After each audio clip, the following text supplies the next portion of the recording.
What actor is the most guilty of playing the same exact character in every film? Mark Wahlberg. Always the uneducated, but charming common man. Funny thing is, when I was little I thought Leo DiCaprio, and Matt Damon were the same guy. The Departed must confuse the it out of you then lol. I definitely wonder if I have some brain issue, because when I saw The Departed in cinema I could not tell DiCaprio and Damon apart in so many scenes. I was young enough at the time, early teens definitely, but Christ. Steven Seagal. Playing Steven Seagal in movie called Steven Seagal. Michelle Rodriguez. Always played the tough military chick. Military chick who dies. She and Sean Bean are basically walking spoilers. One day, Sean Bean isn't gonna die, and it's gonna blow everyone's mind. She's self-aware about that, says it's her own fault. Every casting call she would turn down damsel in distress. She would turn down being the girlfriend. She eventually typecast herself as tough chick cause she wouldn't accept anything else. Jeanette Bernstein went in reverse. She got a lot of visibility as Vasquez in Aliens, but to avoid typecasting, she turned down parts. In horror films, wearing a military uniform, playing a Hispanic, as a gun girl, as a muscle woman.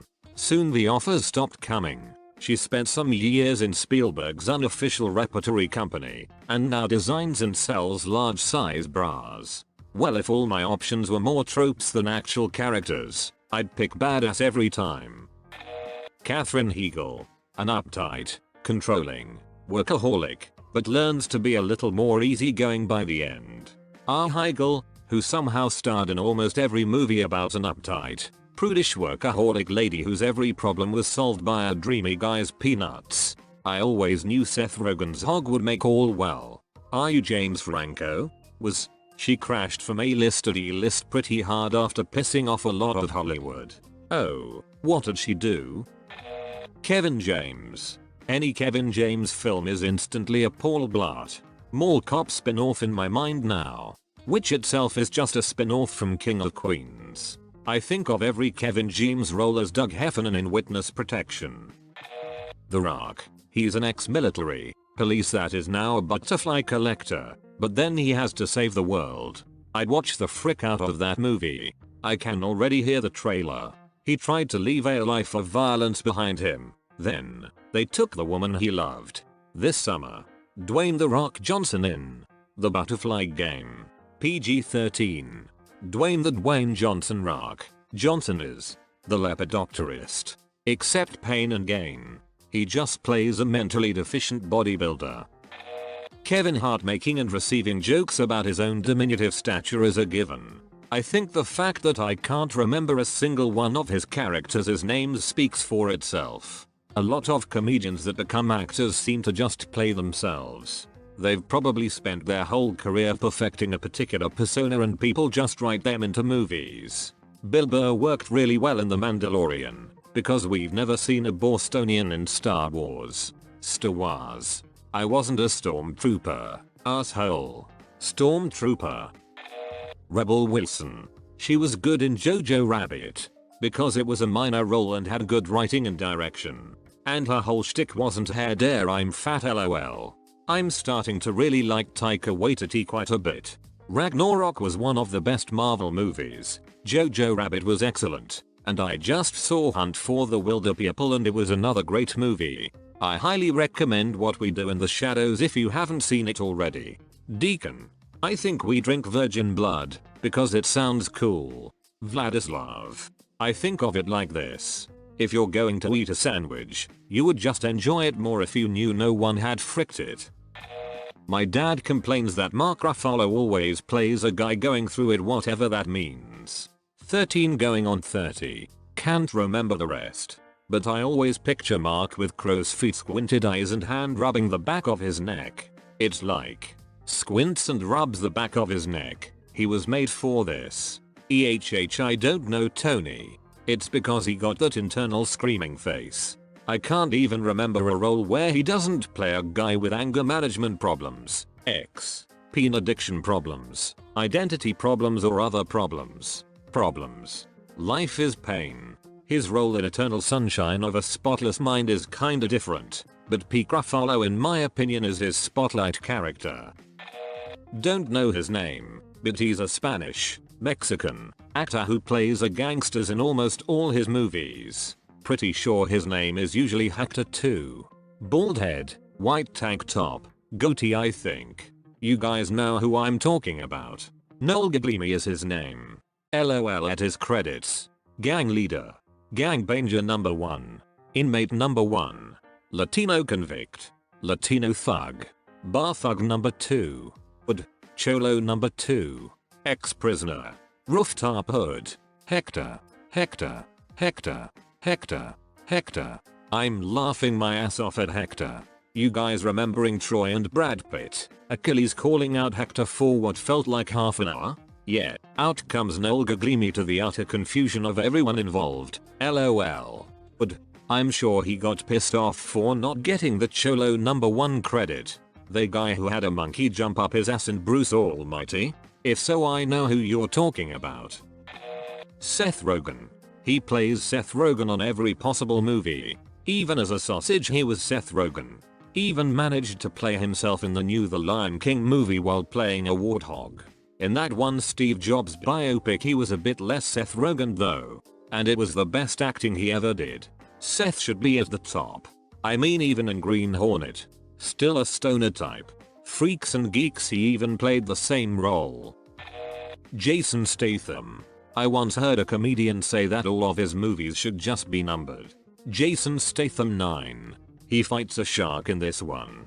Wonder who he'll be playing in this one. Maybe the secret agent who wins in the end, or the man with muscles who wins in the end. Let's mix things up a bit. A secret agent with muscles who wins in the end. Jason Statham 9. He fights a shark in this one. Jason vs Jaws. It would be one hell of a movie. The Meg is a nice Jason Statham popcorn flick if you're bored of the big, quality stuff. I'll never call it a masterpiece, but you'll like it if you don't expect much out of it. Starring Dwayne Johnson as a buff dude spy who can fly helicopters and perform CPR who is sometimes funny. Did you even see the other guys? He definitely cannot fly. Aim for the bushes. There goes my heroes. Amusingly, the best show of his range as an actor is probably the recent Jumanji remakes, where he actually was pretty great in my opinion. For the action scenes he just played The Rock, but in a lot of the quieter scenes I totally bought that he was just an awkward teenager in The Rock's body. Hector. Some say he's got so many spoon engines he uses them to eat his breakfast. I tell all my homies don't let the fact that the coronavirus is around make you forget that Hector is running 3 Honda Civics with spoon engines. And he went into Harry's to order 3 T66 turbos with NOS and a Motec system exhaust. David Attenborough. I've seen them all. Like come on man, mix it up a little. Play a waiter or a spy or a gay prostitute. Yes, David always plays the narrator of wildlife programs. Every single time. I tried, but I just can't see him on Blue Planet playing a gay prostitute. Exactly. He's been thoroughly and unfairly typecast. His agent should be convicted. Outrageous. Dwayne The Rock Johnson. Love the guy, but he seems to be in a lot of movies where he is just The Rock to me. Use his smoldering intensity. All he needs to do is raise his eyebrow and it's exactly what he did when he was a wrestler LOL. Hugh Grant. Dithering, bumbling Englishman. David Spade. Annoying American man teenager. Hugh Grant plays a slightly different role in The Gentleman. I'd say The Gentleman and Paddington 2. He is good as Cloud Atlas. And The Pirates. With Adventure with Scientists, you can't even tell it's Grant's voice acting. But he was so good in Paddington 2. But that film is a masterclass on how to write, direct, cast and act a family film. I disagree on Hugh Grant. Now that he is too old to play the love interest, he's really showing what he can do. Paddington 2, pantomime villain. And he was outstanding in A Very English Problem. It's a TV production, but if you can get hold of it, watch it. It's the true story of the attempted murder of the 1960s, 70s liberal leader's gay lover, and the subsequent establishment cover-up. Hugh Grant plays the liberal leader, And you wouldn't believe it's the floppy-haired posho from 4 Weddings. Godzilla. Nah. Sometimes he's doing jumping kicks on an evil monster. Sometimes he's the embodiment of nuclear destruction. He's got some range. Paul Rudd. It's almost always fair to assume that he'll be playing some sort of lovable goof in a movie. And since he's immortal, he'll be doing that forever. Literally, this dude is 51 and he looks like he's at most in his 30s. Compare pics of Paul Rudd and Leonardo DiCaprio when they were in Romeo plus Juliet together with pics of the two of them now. Paul Rudd has definitely found the secret to eternal life. Your comment just made me realize that Paul Rudd was in that movie and I had completely not noticed. What the hell? That's one of my favorite movies. That's just what happens when you inherit the Newport family fortune. Ryan Reynolds. Same quirky guy who speaks in overly written quips. Never seen Buried? Buried is a great film. Also watch The Voices in the Nines. I had just written him off as a ridiculously good looking leading man type. He is not just stupidly handsome.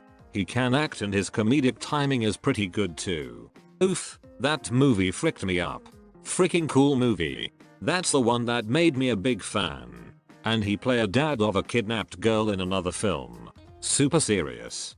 Did a great job in it. The movie was EHH overall to me though. Waiting called him out on this during Mitch's rant.